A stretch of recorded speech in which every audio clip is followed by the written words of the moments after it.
we're just discussing how old we are.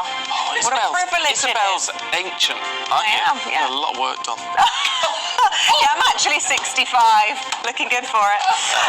We're going to take a look at your front pages this morning. This is the front of the Express, leading with England's good news in the football last night, of course, winning 3-0 against Senegal. Also talking about the military's role in this winter of discontent. They're going to be standing by to keep emergency services ticking over in the face of all those strikes. They're going to be busy. There's a lot of them. Yeah, The Guardian is looking at the health and wealth divide with economic inactivity due to sickness at its highest level since records began. Here's the Telegraph that covers those rail strikes over Christmas. RMT, of course, rejecting that 2-year 8% pay offer, pressing ahead with their December walkout. And the Times says face-to-face GP appointments for mid-life health checks are going to be abolished and moved online in order to help ease pressure on the NHS.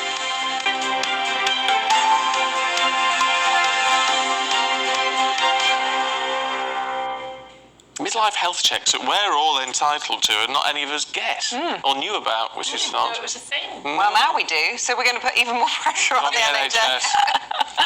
We're joined by the former editor of the Daily Star, Dawn Neeson, and deputy political editor of the Daily Mirror, Ben Glaze. Welcome back to you, both of you. And Dawn, I know you're not watching the World Cup, but the rest of the nation is gripped by it. So tell us, what are the Sun saying on their front page? Actually, this is not so much a World Cup story as a sort of news story. It is, actually. It's more serious. I'm sorry if I depressed everyone. I mean, come on, England. I want them to do well, obviously. It's not the players.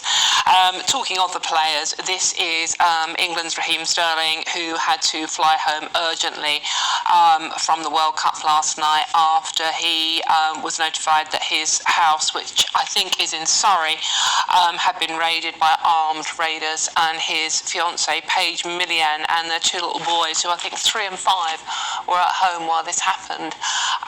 So obviously, he wants to be with his family at this time. It's just disgusting. It is, and it's like, thankfully nobody was hurt, but £300,000 worth of watches are reported to have stolen. I mean, I can't get my head around spending that much on a watch, but it's just terrifying. And there has been quite a few of these raids, haven't there, when footballers are quite clearly, they're not at home. So the houses are being targeted, not just in London and the southeast, but also up in the Manchester area as well. A lot of players have had their houses raided.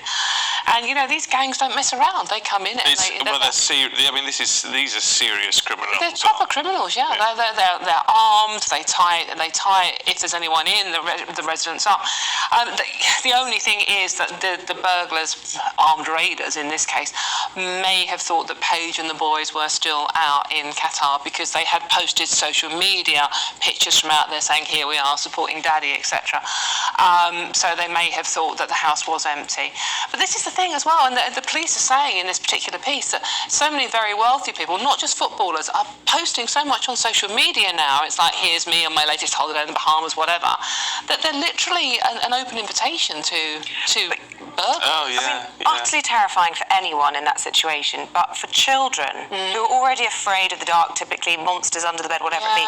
The child has lived through an armed raid on their house. 3 and 5. How on earth are those children ever going to go to sleep again? No, I know. Yeah, so I mean, obviously everyone knows Raheem Sterling's out with the England squad, was out with the England squad, and as Dawn said, the fact that his fiancée Paige had perhaps posted on social media with the two boys as well that they were on this cruise ship where the Wags are staying during the tournament. Perhaps the armed raiders thought that they'd have a clean run when they targeted the house. It was obviously, it's not an opportunistic burglary. They obviously targeted and thinking everyone was away. And those poor boys, 3 and 5 years old, in the house whilst all this unfolded. Unbearable. They're going to have nightmares for the rest of their lives.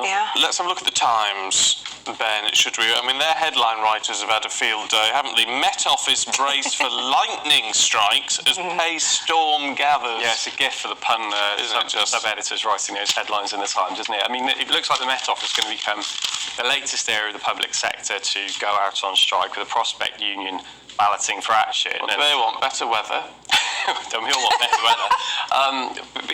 Obviously it's about pay, with inflation soaring away at 11.1%, and obviously there are strikes gripping various parts of the economy, and the weather forecasters are going to be next. And also it's not just the weather forecasters that we see on our televisions, telling us it's going to be sunny in Surrey and raining in Newcastle. The Met Office provides updates for government agencies, for the armed forces. So if you're thinking of planning a training exercise on Salisbury Plain, you might ask the Met Office what the weather will be like in a month or something like that. It's those people who are going to be going on strike. So it does have wider implications, I think, this potential. But doesn't it feel like people, all these, the unions at least, but Prospect Union is it on this one, just feel like they're jumping on the bandwagon now? Well, they would say they're representing their workers, wouldn't they? We're all affected by rising inflation, and very few sectors, very few industries are getting inflation-linked pay rise. Well, yeah. Well, not, 19%. You can't. If that's what inflation is predicted to go up to at some point, you can't. You just can't do it. We can't afford it. But the other thing with the Met Office in particular going on strike, like we were discussing earlier on with the postal services, is there are alternatives. There are lots of private forecasting firms you can go to. So be careful, because you're striking yourself out of job. But the interesting thing with the post office, I think we've talked to the CWU a few times, and when they outline what the problems, it's not like they're just demanding more money. It's the way they're reforming the post office and the Royal Mail, which seems extraordinary when you see what they're trying to lay off all these people, then hire a load of them back on 0 hours and all the rest of it. Their demands actually seem comparatively reasonable, I would have said. But you raised I put to them about, well, you're striking yourself out of a job, and they said, well, that's what they believe the bosses are trying to do. They're trying to run the business into the ground. Well, damned if they do and damned if they don't, really, aren't they? Well, But with with the Met Office, it's just look out the window. Most ordinary people just look out the window and see what the weather's like. We've all become hooked on forecasts. I swear, when we were younger, we've all got them on our phones. I never go anywhere without checking the forecast first. Never used to. Alexa, what's the weather today? Yeah, we like minute by minute. I've got 3 weather apps, and if one is telling me something I don't quite like, I'll use the others. It's stupid. One thing they're all agreed on, Dawn, is that we've got a cold snap inbound. This polar blitz, or it was going to be the ogre from Oslo, as Nathan Rao was that was quite clever, wasn't it? Yeah. So tell us, -8. Yeah, absolutely. Well, last week, the Daily Star, I used to edit this paper, the Daily Star, it does love the weather story. It actually sells, by the way. It really sells newspapers. Oh, yeah, we love the weather. Yeah, we do. We are British. We love talking about the weather.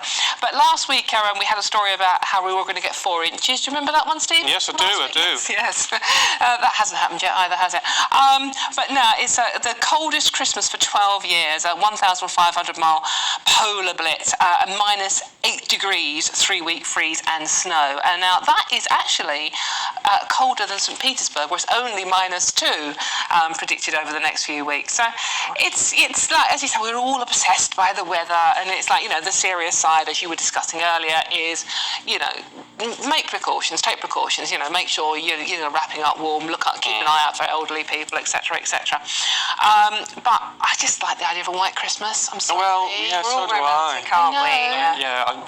If we have to wrap up warm to facilitate that, so be it. But the idea of looking out on Christmas morning, seeing the snow on the ground, I've only seen it once, I think, in 15 years, the last 15 years, and that was December 2010. I was actually driving around the country quite a lot at that point as well, so it was a bit difficult getting around. But seeing the snow on Christmas morning, magical, isn't it? Especially if you're going to be home in Wales. Well, exactly, And your little girl, the first time she'll see snow. Well, I'm not sure what she'll make of it. But they always love it. She's 13 months. You eat it, in my experience. Well, everything goes in the mouth then.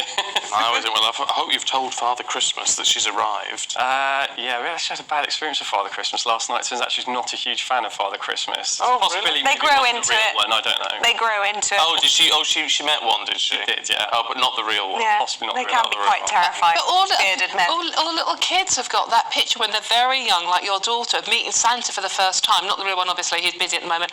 But and looking terrified. Yeah. They're like, oh my God, what is this? Yeah, I think it's worse than terrified. Well, wait till you tell him that he'll be appearing in her bedroom in the middle of the night.